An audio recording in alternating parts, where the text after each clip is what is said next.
ಎಂದು ಆನಂದ ನನ್ನೇಸು ನೀಡುವ ಲೋಕದ ಜ್ಯೋತಿಯು ಈ ನಾಮರ ನಿನ್ನೆದೆಗೆ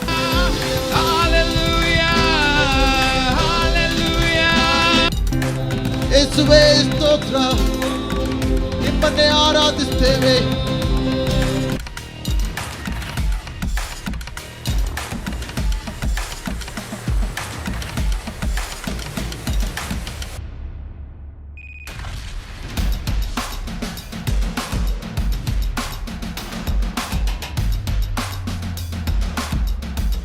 ಅಂದ್ರೆ ಜನರು ಏನನ್ನ ಅಪೇಕ್ಷಿಸ್ತಾರೋ ಅದನ್ನ ಕಾಣ್ತಾರೆ ಎಂಬುದಾಗಿ. People see what they expect to see. ಅಂದ್ರೆ ನಾವೇನನ್ನ ಎದುರು ನೋಡ್ತೀವೋ ಅದನ್ನೇ ನಾವು ಕಾಣ್ತೇವೆ ಅಂತ. ಸಿಂಪಲ್ ಎಕ್ಸಾಂಪಲ್ಸ್, ಇನ್ನೊಂದು ಕಾರ್ ನೀವು ಪರ್ಚೇಸ್ ಮಾಡ್ಬೇಕಂತ, ಕಾರ್ನ ನೀವು ಖರೀದಿಸ್ಬೇಕಂತ ಯೋಚನೆ ಮಾಡ್ತಾ ಇದ್ದೀರಾ, ಪ್ಲಾನ್ ಮಾಡ್ತಾ ಇದ್ದೀರಾ. ಒಂದು ಪರ್ಟಿಕ್ಯುಲರ್ ಬ್ರ್ಯಾಂಡ್, ಯಾವ ಬ್ರ್ಯಾಂಡ್ ಹೇಳಿ? ಆಡಿ ಹೇಳ, ಬೆನ್ಸ್ ಹೇಳ, ಯಾವ್ದು ಹೇಳಿ? ಸೊ ಯಾವುದೋ ಒಂದು ಕಾರ್ನ ನೀವು ಖರೀದಿಸ್ಬೇಕಂತ ಪ್ಲಾನ್ ಮಾಡ್ತಾ ಇದ್ದೀರಾ. ಆಗಿದ್ದಕ್ಕಿದ್ದಂಗೆ ಏನಾಗುತ್ತೆ ಗೊತ್ತಾ, ರೋಡಲ್ಲೆಲ್ಲ ಅದೇ ಕಾರ್ಗಳು ಕಾಣ್ತಾ ಇರ್ತೀರ. ನೀವು ಯಾವುದೊಂದು ಮೊಬೈಲ್ ಫೋನ್ನ ನೀವು ಖರೀದಿಸ್ಬೇಕಂತ ಇರ್ತೀರ, ಪರ್ಟಿಕ್ಯುಲರ್ ಬ್ರ್ಯಾಂಡ್, ಸ್ಯಾಮ್ಸಂಗು, ಐಫೋನು, ಯಾವುದೋ ಒಂದು. ಇದಕ್ಕಿದ್ದಂಗೆ ಎಲ್ಲಾರು ಕೇಳಿದ್ರು ಅದೇ ಫೋನ್ಗಳು ಕಾಣ್ತಾ ಇರುತ್ತೆ ನಿಮಗೆ. ಇನ್ನೊಂದು ಯಾವುದೋ ಟಿವಿನ ತಗೋಬೇಕು, ಇನ್ನೊಂದು ಏನೋ ತಗೋಬೇಕಂತ ಯೋಚನೆ ಮಾಡ್ತಾ ಇರ್ತೀರ ಅನ್ಕೊಳ್ಳಿ. ಸಡನ್ಗೆ ನೀವು ಎಲ್ಲಿ ನೋಡಿದ್ರು ಅದೇ ಕಾಣ್ತಾ ಇರುತ್ತೆ. ಯಾಕೆ? ನೀವು ಅನ್ಕೊಂಡಿದ ತಕ್ಷಣ ಆ ರೀತಿ ಪ್ರತ್ಯಕ್ಷ ಆಗ್ಬಿಡ್ತಾವೆಲ್ಲ. Because you are seeing what you expect to see. ನೀವೇನನ್ನ ಎದುರು ನೋಡ್ತಾ ಇದ್ದೀರೋ ಅದನ್ನೇ ನೀವು ನೋಡ್ತೀರೆಂಬುದಾಗಿ. ದೇವರ ವಾಗ್ದಾನಗಳಲ್ಲೂ ಕೂಡ ನಮ್ಮ ಒಂದು ಎದುರು ನೋಡುವಿಕೆ ಆ ರೀತಿ ಇರುವುದಾದರೆ, ನಾವೇನನ್ನ ಎದುರು ನೋಡ್ತಾ ಇದ್ದೀವೋ, ದೇವರು ಏನು ವಾಗ್ದಾನ ಮಾಡಿದ್ದಾನೋ ಅವುಗಳನ್ನ ನಮ್ಮ ಜೀವನದಲ್ಲಿ ನಾವು ಕಾಣಕ್ಕೆ ಸಾಧ್ಯ. ಹಲ್ಲೆಲೂಯಾ. ಅರ್ಥ ಆಯ್ತಾನೆ ಹೇಳಿದ್ದು? If we expect, not suspect. Doubt suspects, faith expects. ಅನುಮಾನಗಳು, ಸಂದೇಹಗಳು ಯಾವಾಗಲೂ ಕೂಡ ಆಗುತ್ತೋ ಇಲ್ವೋ, ನಿಜವಾಗ ಆಗುತ್ತಾ, ಆ ರೀತಿ ಸಂದೇಹಗಳು ಉಂಟು ಮಾಡುತ್ತೆ.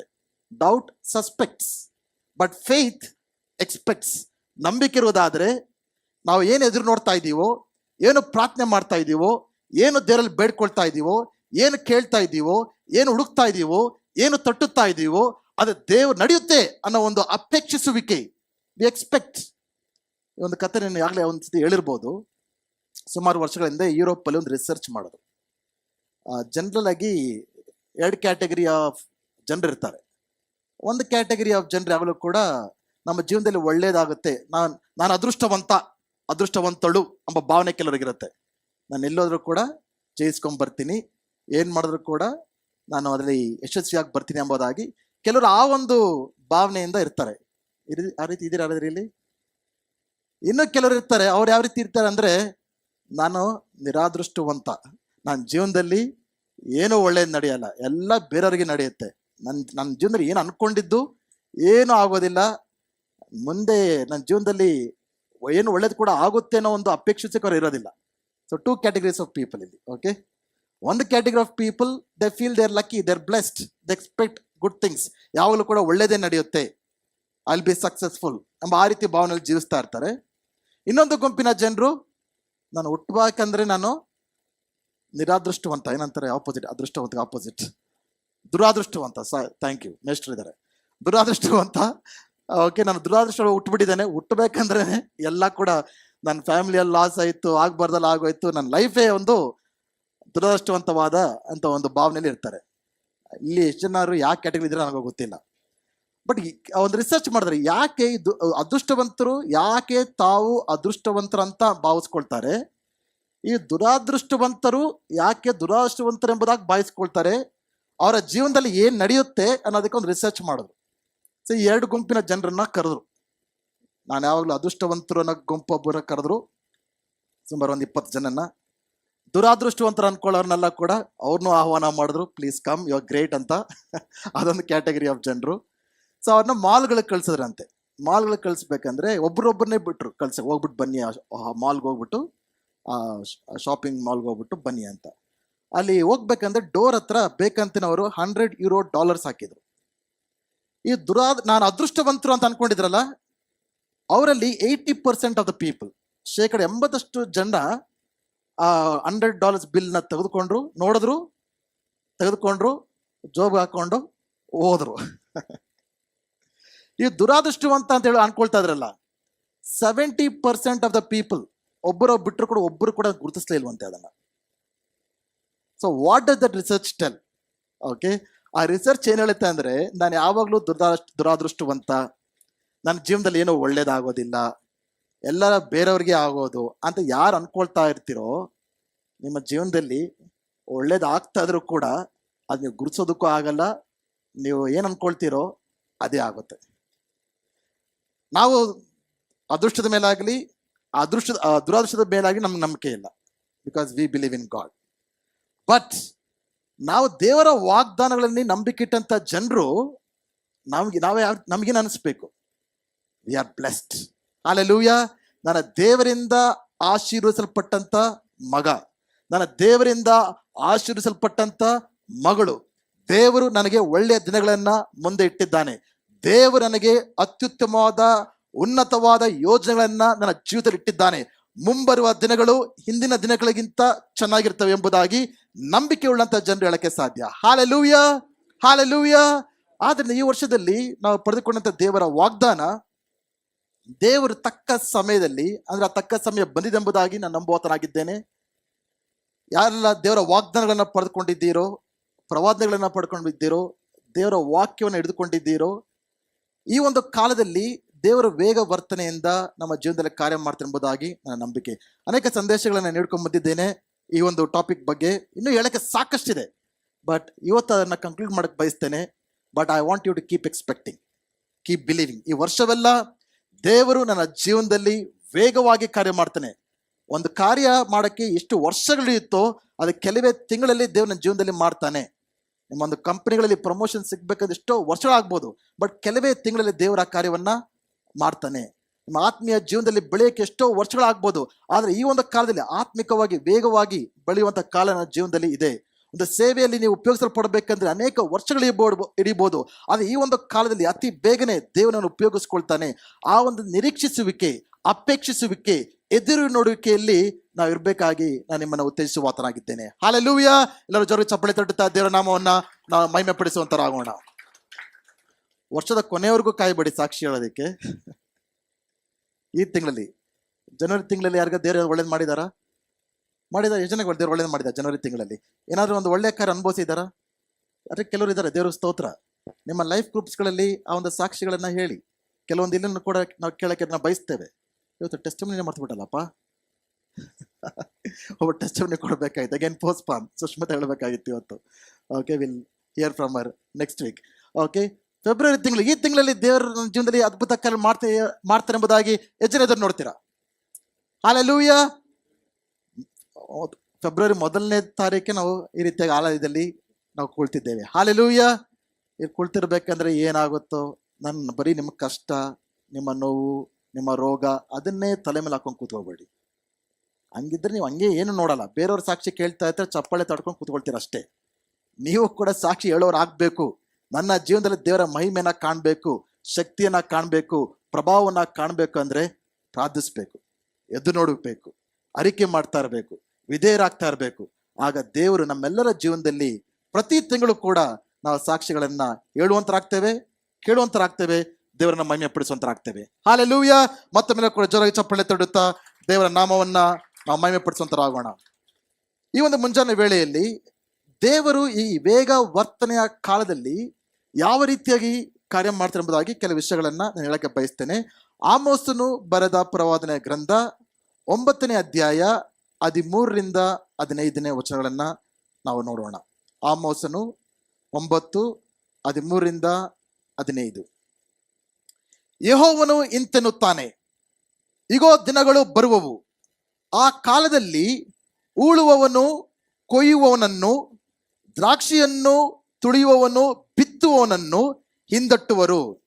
ಆಗ ಬೆಟ್ಟಗಳು ಹೊಸ ಸಿಹಿ ದ್ರಾಕ್ಷಾರಸವನ್ನು ಸುರಿಸುವವು, ಎಲ್ಲ ಗುಡ್ಡಗಳು ಕರಗುವವು. ನಾನು ನನ್ನ ಜನರಾದ ಇಸ್ರಾಯೇಲರ ದುರಾವಸ್ಥೆಯನ್ನ ತಪ್ಪಿಸುವೆನು. ಅವರು ಹಾಳು ಬಿದ್ದ ಪಟ್ಟಣಗಳನ್ನು ಪುನಃ ಕಟ್ಟಿ ಅವುಗಳಲ್ಲಿ ವಾಸಿಸುವರು ಮತ್ತು ದ್ರಾಕ್ಷಿಯ ತೋಟಗಳನ್ನು ಮಾಡಿಕೊಂಡು ಅವುಗಳ ದ್ರಾಕ್ಷರಸವನ್ನು ಕುಡಿಯುವರು. ತೋಟಗಳನ್ನು ಮಾಡಿಕೊಂಡು ಅವುಗಳ ಫಲಗಳನ್ನು ತಿನ್ನುವರು. ನಾನು ಅವರನ್ನು ಸ್ವದೇಶದಲ್ಲಿ ನೆಲೆಗೊಳಿಸುವೆನು. ಅವರಿಗೆ ನಾನು ದಯಪಾಲಿಸಿದ ಸೀಮೆಯೊಳಗಿಂದ ಇನ್ನು ಮುಂದೆ ಯಾರು ಅವರನ್ನು ಕಿತ್ತು ಹಾಕುವುದಿಲ್ಲ. ಇದು ನಿನ್ನ ದೇವರಾದ ಯೆಹೋವನ ನುಡಿ. ಆಮೆನ್. ಹಲ್ಲೆಲೂಯಾ. ಇಲ್ಲಿ ದೇವರು ಯಾವ ರೀತಿಯಾಗಿ ವೇಗವಾಗಿ ನಮ್ಮ ಜೀವನದಲ್ಲಿ ಕೆಲವೊಂದು ಕಾಲಗಳಲ್ಲಿ ಕಾರ್ಯ ಮಾಡ್ತಾನೆ ಎಂಬುದಾಗಿ ಈ ವಾಕ್ಯದಲ್ಲಿ ತಿಳಿಸ್ಕೊಡ್ತಾ ಇದ್ದಾರೆ. ಆಮೋಸನ ಪ್ರವಾದಿ ಜೀವಿಸಿದ ಕಾಲ ಸುಮಾರು 730 to 750 BC ಕಾಲದಲ್ಲಿ ಜೀವಿಸಿದಂತ ಪ್ರವಾದಿ ಇವರು ಉತ್ತರ ಭಾಗದ ಇಸ್ರಾಯೇಲರಿಗೆ ಪ್ರವಾದಿ ಆಗಿದ್ದ. ಆ ಕಾಲದಲ್ಲಿ ಜೆರೋಬೋಮ್ 2 ಅವರ ಅರಸರಾಗಿದ್ದರು ಇಸ್ರಾಯೇಲ್ ದೇಶಕ್ಕೆ. ಆ ದಿನದ ಒಂದು ಪರಿಸ್ಥಿತಿಗಳನ್ನು ನೋಡುವುದಾದ್ರೆ ಜನರು ಆಶೀರ್ವಾದವಾಗಿದ್ರು, ಅಭಿವೃದ್ಧಿ ಆಗ್ತಾ ಇದ್ರು, ದೇವರ ಪ್ರಾಸ್ಪರಸ್, ಚೆನ್ನಾಗಿ ಬೆಳೀತಾ ಇದ್ರು. ಕೆಲವೊಮ್ಮೆ ಆಶೀರ್ವಾದಗಳು ಏನ್ ಮಾಡುತ್ತೆ ಅಂದ್ರೆ ನಮ್ಮನ್ನ ದೇವರಿಂದ ದೂರ ಕರ್ಕೊಂಡು ಹೋಗ್ತವೆ. ಕಷ್ಟಗಳು ಬಂದಾಗ, ನೋವುಗಳು ಬಂದಾಗ, ನಷ್ಟಗಳು ಉಂಟಾದಾಗ ಅದು ಕೆಲವೊಮ್ಮೆ ನಮ್ಮ ದೇವರ ಹತ್ರ ಸಮೀಪಕ್ಕೆ ನಮ್ಮನ್ನ ಕರೆದುಕೊಂಡು ಬರುತ್ತೆ.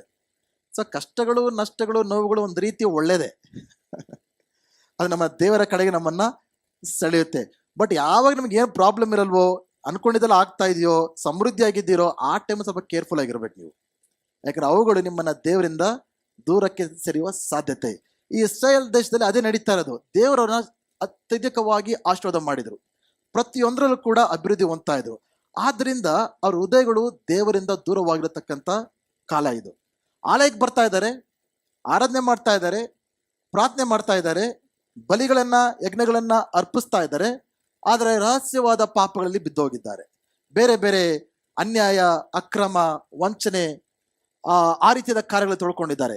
ಬಡವರನ್ನ, ಅನಾಥರನ್ನ, ವಿಧವೆಯರನ್ನ ಲಕ್ಷಿಸದೆ ಕೇವಲ ಸ್ವಾರ್ಥಪರವಾಗಿ ಜೀವಿಸತಕ್ಕಂಥ ಕಾಲ. ಆ ಒಂದು ಸಮಯದಲ್ಲಿ ದೇವರು ಆಮೋಸನ ಕಳಿಸಿ ಅವರಿಗೆ ವಾರ್ನಿಂಗ್ ಕೊಡ್ತಾ ಇದ್ದಾರೆ. ಮೊದಲ 8 ಅಧ್ಯಾಯಗಳು ಈ ಒಂದು ಪ್ರವಾದ ಗ್ರಂಥದಲ್ಲಿ ನೋಡೋದಾದ್ರೆ ಎಚ್ಚರಿಕೆ ಮಾತುಗಳು, ವಾರ್ನಿಂಗ್ಸ್ ಕೊಡ್ತಾ ಇದ್ದಾರೆ. ನೀವು ದೇವರ ಕಡೆಗೆ ತಿರುಗಲಿಲ್ಲ ಅಂದ್ರೆ ನಿಮಗೆ ಶಿಕ್ಷೆ ಉಂಟಾಗುತ್ತೆ, you will be discipline severely ಅಂತ. ಅಸಿರಿಯಾ ದೇಶದವರು ಬಂದು ನಿಮ್ಮನ್ನ ಹೊತ್ಕೊಂಡು ಹೋಗ್ತಾರೆ ಸರಿಯಾಗಿ ಅನ್ನೋ ಒಂದು ವಾರ್ನಿಂಗ್ ನ ಕೊಡ್ತಾ ಇದ್ದಾರೆ. ಅದೆಲ್ಲ ಆದ್ಮೇಲೆ 9ನೇ ಅಧ್ಯಾಯಕ್ಕೆ ಬಂದಾಗ God is speaking words of restoration, ಪುನರ್ಸ್ಥಾಪಿಸುವಂತ ಮಾತುಗಳನ್ನ ದೇವರು ಆಡ್ತಾ ಇದ್ದಾರೆ. ಅಂದ್ರೆ ತಿರುಗಿ ನೀವು ದೇವರ ಕಡೆಗೆ ಬಳಿ ಬರುವಾಗ ನಿಮ್ಮ ಪಾಪಗಳನ್ನು ಒಪ್ಪಿಕೊಂಡು ಪಶ್ಚಾತ್ತಾಪ ಪಟ್ಟು ತಿರುಗಿ ನೀವು ದೇವರನ್ನ ಹುಡುಕಿ ಬಂದಾಗ, ದೇವರಿಗೆ ನಿಮ್ಮ ಜೀವಿತಗಳನ್ನು ಸಂಪೂರ್ಣವಾಗಿ ಸಮರ್ಪಿಸಿಕೊಂಡಾಗ ದೇವರು ನಿಮ್ಮನ್ನ ಯಾವ ರೀತಿ ಆಶೀರ್ವಾದ ಮಾಡ್ತಾರೆ ಎಂಬುದಾಗಿ ಈ ವಾಕ್ಯದಲ್ಲಿ ನಾವು ಕಾಣ್ತಾ ಇದ್ದೇವೆ. What we see in the text, ಈ ಒಂದು ಅಧ್ಯಾಯದಲ್ಲಿ ಏನ್ ನೋಡ್ತಾ ಇದ್ದೇವೆ ಅಂದ್ರೆ there is a shift of seasons. ಕಾಲಗಳಲ್ಲಿ ಬದಲಾವಣೆ ಆಗ್ತಾ ಇವೆ. ಹಲ್ಲೆಲೂಯಾ. ನಮ್ಮ ಒಂದು ವಾತಾವರಣದಲ್ಲಿ ಯಾವ ರೀತಿ ಕಾಲಗಳಿದೆಯೋ, ಬೇಸಿಗೆ ಕಾಲ, ಚಳಿಗಾಲ, ಮಳೆಗಾಲ, ಯಾವ ರೀತಿಯಾಗಿ ಕಾಲಗಳಿದೆಯೋ, ನಮ್ಮ ಆತ್ಮೀಯ ಜೀವನದಲ್ಲೂ ಕೂಡ ಕಾಲಗಳನ್ನೋದು ಇರ್ತವೆ. ಆ ಕಾಲಕ್ಕೆ ತಕ್ಕ ಹಾಗೆ ನಾವು ನಮ್ಮ ಮನಸ್ಸುಗಳನ್ನ, ನಮ್ಮ ಯೋಚನೆಗಳನ್ನ, ನಮ್ಮ ಭಾವನೆಗಳನ್ನ ನಾವು ಸಿದ್ಧಪಡಿಸ್ಕೊಳ್ಬೇಕಾಗತ್ತೆ. ಹಲ್ಲೆಲೂಯಾ. ಯಾವಾಗ ಬೇಸಿಗೆ ಬಂದ್ರೆ ನಾವು ಹಾಕೊಳ್ಳುವಂಥ ಡ್ರೆಸ್ನ ಚೇಂಜ್ ಮಾಡ್ತೇವೆ, ನಾವು ತಿನ್ನುವಂಥ ಡಯಟ್ನ ಚೇಂಜ್ ಮಾಡ್ಕೊಳ್ತೇವೆ. ಕಾಲಕ್ಕೆ ತಕ್ಕ ಹಾಗೆ ನಾವೇನ್ ಮಾಡ್ತೇವೆ, ನಾವೇ ಸಿದ್ಧಪಡಿಸ್ಕೊಳ್ತೇವೆ. ಆಮೇನ್. ಅದೇ ರೀತಿಯಾಗಿ ಆತ್ಮೀಯ ಜೀವನದಲ್ಲಿ ಈಗ ದೇವರು ವೇಗವಾಗಿ ವರ್ತಿಸುವ ಕಾಲ ಎಂಬುದಾಗಿ ಬಂದಾಗ ನಾವು ಕೂಡ ನಮ್ಮ ನಂಬಿಕೆಯಲ್ಲಿ, ನಮ್ಮ ಯೋಚನೆಗಳಲ್ಲಿ, ನಮ್ಮ ಎದುರು ನೋಡಿಕೆಯಲ್ಲಿ ನಾವು ಬದಲಾವಣೆ ಆಗ್ಬೇಕಾಗತ್ತೆ. ಹಲ್ಲೆಲೂಯಾ. ಈ ಒಂದು ಎದುರು ನೋಡುವಿಕೆ ಕಾಲದಲ್ಲಿ ಗಾಡ್ ಡಿಸಿಪ್ಲಿನ್ಸ್. ಓಕೆ, ದೇವರು ಪ್ರೀತಿಯುಳ್ಳ ದೇವರು ಮಾತ್ರ ಅಲ್ಲ, ಒಂದನ್ನೆಲ್ಲ ಕೂಡ ಚೆನ್ನಾಗಿ ಅರ್ಥ ಮಾಡ್ಕೊಳ್ಳಿ. ಒಬ್ಬ ಯಾವ ತಂದೆ ತನ್ನ ಮಕ್ಕಳನ್ನ ಪ್ರೀತಿಸ್ತಾರೋ ಆ ತಂದೆಯು ಖಂಡಿತವಾಗಿ ಆ ಮಕ್ಕಳನ್ನ ಶಿಕ್ಷಿಸ್ತಾರೆ. ಸೊ ಅನೇಕ ಸಾರಿ ನಾವು ಬರೀ ದೇವರ ಪ್ರೀತಿಯನ್ನ ಮಾತ್ರ ನಾವು ನೋಡ್ತೇವೆ. ಬಟ್ ಯಾವಾಗ ನಾವು ದೇವರ ಮಾತಿಗೆ ವಿಧೇಯರಾಗುವುದಿಲ್ವೋ, ಯಾವಾಗ ನಾವು ದೇವರ ಚಿತ್ತವನ್ನು ಮಾಡೋದರಲ್ಲಿ ಮುಂದೆ ಸಾಗುವುದಿಲ್ವೋ, ಆ ಒಂದು ಟೈಮಲ್ಲಿ ನಾವು ಪಾಪಗಳಲ್ಲಿ ನಾವು ಬಿದ್ದು ಹೋದಾಗ ದೇವರು ನಮ್ಮನ್ನು ಶಿಕ್ಷಿಸುವಂಥ ದೇವರಾಗಿದ್ದಾರೆ. But it is an act of love. ದೇವರು ನಾವು ಮಕ್ಕಳನ್ನ ಯಾವ ರೀತಿಯನ್ನು ಶಿಕ್ಷಿಸ್ತೇವೋ, ಯಾಕಂದ್ರೆ ಅವರು ಚೆನ್ನಾಗಿ ಬೆಳಿಬೇಕೆಂಬುದಾಗಿ, ಅವರು ಒಳ್ಳೆ ಕ್ಯಾರೆಕ್ಟರ್ನ ಹೊಂದ್ಕೊಳ್ಬೇಕೆಂಬುದಾಗಿ ನಾವೇನು ಮಾಡ್ತೇವೆ, ಅವ್ರನ್ನ ಶಿಕ್ಷಿಸ್ತೇವೆ. ಎಷ್ಟು ಜನ ತಂದೆ ತಾಯಿಗಳಿದ್ದೀರಿ ಇಲ್ಲಿ? ಶಿಕ್ಷಿಸದೇ ಇರತಕ್ಕಂಥ ತಂದೆ ತಾಯಿಗಳು ಇದ್ದೀರಾ ಇಲ್ಲಿ? ಎಷ್ಟು ಜನ ಮಕ್ಕಳಾಗಿದ್ರಿ ನೀವೆಲ್ಲ? ಲೆಟ್ ಮಿ ಪುಟ್ ಇಟ್, ಎಲ್ಲ ಮಕ್ಕಳಾಗಿದ್ರು ತಾನೆ? ನಿಮ್ಮ ತಂದೆ ತಾಯಿಗಳು ನಿಮ್ಮೆಲ್ಲ ಶಿಕ್ಷಿಸಿದ್ರ ಇಲ್ವಾ? ಕೆಲವ್ರು ನೋಡಿದ್ರೆ ಶಿಕ್ಷಿಸಿಲ್ಲ ಅನ್ಸುತ್ತೆ ನನಗೆ. ಬಟ್ ಜನರಲ್ ಆಗಿ ಎಲ್ಲರೂ ಕೂಡ, ಎಲ್ಲ ತಂದೆ ತಾಯಿಂದ್ರು ಒಂದಲ್ಲ ಒಂದು ರೀತಿಯಲ್ಲಿ ನಮ್ಮನ್ನ ಶಿಕ್ಷಿಸಿದ್ರು. ಓಕೆ, ಯಾಕೆ ಶಿಕ್ಷಿಸಿದ್ರು? ನಮ್ಮನ್ನ ಹಾಳಾಗಿ ಹೋಗ್ಲಿ, ನಾಶವಾಗಿ ಹೋಗ್ಲಿ ಅಂತ ಶಿಕ್ಷಿಸಿದ್ರ ನಮ್ಮನ್ನ?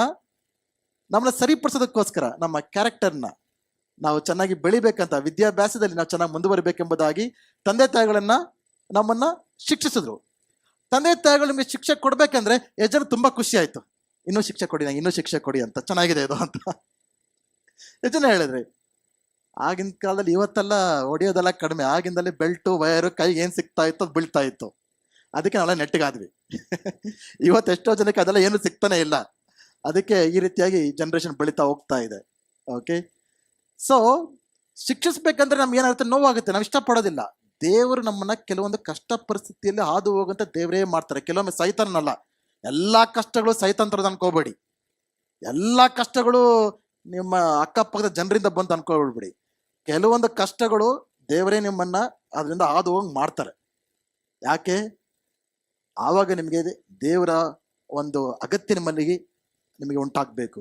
ದೇವರ ವಾಕ್ಯ ಓದುವುದು ಎಷ್ಟು ಇಂಪಾರ್ಟೆಂಟ್, ಪ್ರಾರ್ಥನೆ ಮಾಡೋದು ಎಷ್ಟು ಇಂಪಾರ್ಟೆಂಟ್, ಸಭೆಗೆ ಬರೋದು ಎಷ್ಟು ಇಂಪಾರ್ಟೆಂಟ್, ಸೇವೆಗಳು ತೊಡಗಿಸಿಕೊಳ್ಳೋ ಎಷ್ಟು ಇಂಪಾರ್ಟೆಂಟ್, ದೇವರ ಕರೀವಿಕೆ ಎಷ್ಟು ಇಂಪಾರ್ಟೆಂಟ್, ಅವೆಲ್ಲ ಅರ್ಥ ಮಾಡ್ಕೊಳ್ಬೇಕಂತ ಕೆಲವೊಮ್ಮೆ ದೇವರು ನಿಮ್ಮನ್ನ ಹಂಗೆ ಬಿಡ್ತಾರೆ. ಅದನ್ನ ಅರ್ಥ ಮಾಡ್ಕೊಂಡು ವಾಪಸ್ ಬಂದ್ರೆ ಬ್ಲೆಸ್ಸಿಂಗು. ಅದನ್ನ ಅರ್ಥ ಮಾಡ್ಕೊಂಡು ನೀನು ಏನೇ ಶಿಕ್ಷಿಸು ಎದ್ದಂಗೆ ಇರ್ತೀನಿ ಅಂದ್ರೆ ನೀವು ಹಂಗೇ ಹೋಗ್ತೀರಾ. ಓಕೆ, ಇಲ್ಲಿ ದೇವ್ರು ಏನ್ ಮಾಡ್ತಾರೆ ಅಂದ್ರೆ shift and change of seasons, ಕಾಲಗಳಲ್ಲಿ ಬದಲಾವಣೆ ಆಗ್ತಾ ಇದೆ. ದೇವರು ಇಸ್ರಾಯೇಲನ್ನ ಶಿಕ್ಷಿಸಿದ್ರು, ಈಗ ವಾಪಸ್ ಅವ್ರು ತಿರುಗಿ ದೇವರ ಕಡೆಗೆ ಬರ್ತಾ ಇದ್ದಾರೆ. ಆಗ ದೇವರು ಮಾಡ್ತಿರೋ ಏನಂದ್ರೆ, ಎಷ್ಟೋ ವರ್ಷಗಳು ನೀವು ಆ ಒಂದು ಕಷ್ಟ ಕಾಲದಲ್ಲಿ ಹಾದು ಹೋಗಿದ್ದೀರಾ, ಶಿಕ್ಷೆಯ ಕಾಲದಲ್ಲಿ ಹಾದು ಹೋಗಿದ್ದೀರಾ. ಬಟ್ ಈಗ ನೀವು ದೇವರ ಕಡೆಗೆ ತಿರುಗಿ ಬಂದಿರುವ ಕಾರಣದಿಂದ, ಮತ್ತೆ ದೇವರನ್ನ ಆತುಕೊಳ್ತಾ ಇರುವ ಕಾರಣದಿಂದ, ಮತ್ತೆ ದೇವರನ್ನ ಹುಡುಕುತ್ತಿರುವ ಕಾರಣದಿಂದ, ಮತ್ತೆ ದೇವರನ್ನು ಬಯಸುತ್ತಿರುವ ಕಾರಣದಿಂದ ದೇವರು ಹೇಳ್ತಾ ಇದ್ದಾರೆ, ನಿಮ್ಮ ಜೀವನದಲ್ಲಿ, ನಿಮ್ಮ ಪರಿಸ್ಥಿತಿಗಳಲ್ಲಿ, ನಿಮ್ಮೊಂದು ಸನ್ನಿವೇಶಗಳಲ್ಲಿ I am going to move swiftly, ನಾನು ಬಲು ಬೇಗನೆ ನಿಮ್ಮ ಜೀವನದಲ್ಲಿ ನಾನು ಕಾರ್ಯ ಮಾಡ್ತೀನಿ ಎಂಬುದಾಗಿ. ಅದು ಎಷ್ಟು ಚೆನ್ನಾಗಿ ಎಕ್ಸ್ಪ್ಲೈನ್ ಮಾಡಿದೆ ಅಗ್ರಿಕಲ್ಚರಲ್ ಲ್ಯಾಂಗ್ವೇಜ್ ಅಲ್ಲಿ. ಏನ್ ಹೇಳ್ತಾ ಇದ್ದಾರೆ ಅಂದ್ರೆ, ಈಗೋ ದಿನಗಳು ಬರುವವು, ದ ಟೈಮ್ ಹ್ಯಾಸ್ ಕಮ್. ದೇವರು ನಿರ್ದಿಷ್ಟ ಮಾಡಿದಂತ ಕಾಲ ಈಗ ಬಂದಿದೆ, ಬರುವವು ಅವರಿಗೆ ಫ್ಯೂಚರ್. ಬಟ್ ನಮಗೆ ಯೇಸು ಸ್ವಾಮಿಯಲ್ಲಿ ಆ ದಿನಗಳು ಬಂದಿದೆ, ಇಟ್ ಹ್ಯಾಸ್ ಕಮ್. ಪಕ್ಕದಲ್ಲಿ ನೋಡಿ ಹೇಳಿ, the appointed time has come, ನಿರ್ದಿಷ್ಟವಾದ ಕಾಲ ಬಂದಿದೆ ಅಂತ ಹೇಳಿ.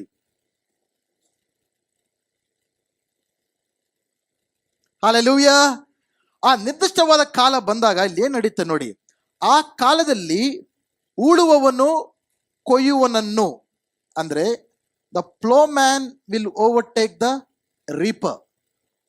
ಉಳುವವನು ಕೊಯ್ಯುವನನ್ನ ಓವರ್ಟೇಕ್ ಮಾಡ್ತಾನೆ ಎಂಬುದಾಗಿ. ಓಕೆ, ಯಾರೆಲ್ಲ ಸ್ವಲ್ಪ ಅಗ್ರಿಕಲ್ಚರಲ್ ಬ್ಯಾಕ್ ಗ್ರೌಂಡ್ ಇಂದ ಬಂದಿರ್ತೀರೋ ಅವರಿಗೆ ಈ ಭಾಷೆ ತುಂಬಾ ಚೆನ್ನಾಗಿ ಅರ್ಥ ಆಗುತ್ತೆ. ಸಿಟಿಯಲ್ಲಿ ಬೆಳೆದವರಿಗೆ ಇವೆಲ್ಲ ಅರ್ಥ ಆಗಲ್ಲ. ಓಕೆ, ಬಟ್ ಬ್ರೀಫ್ ಆಗಿ ಎಕ್ಸ್ಪ್ಲೇನ್ ಮಾಡಕ್ ಬಯಸ್ತೇನೆ. ಫಸ್ಟು ಈ ಒಂದು ಹಾರ್ವೆಸ್ಟ್ ಬರೋಕ್ಕಿಂತ ಮುಂಚೆ ಫಸ್ಟ್ ಏನ್ ಮಾಡ್ತಾರೆ, ನೆಲನ ಉಳ್ತಾರೆ. ನೆಲವನ್ನ ಚೆನ್ನಾಗಿ ಉಳಿದ್ಮೇಲೆ ಆಮೇಲೆ ಏನ್ ಮಾಡ್ತಾರೆ, ಬೀಜಗಳನ್ನ ಹಾಕ್ತಾರೆ. ಬೀಜ ಎಲ್ಲ ಹಾಕಿ ಸ್ವಲ್ಪ ಹೊತ್ತು ಆದ್ಮೇಲೆ ಏನ್ ಬರುತ್ತೆ, ಕೊಯ್ಲು ಬರುತ್ತೆ, ಹಾರ್ವೆಸ್ಟ್ ಬರುತ್ತೆ. ಕರೆಕ್ಟ್.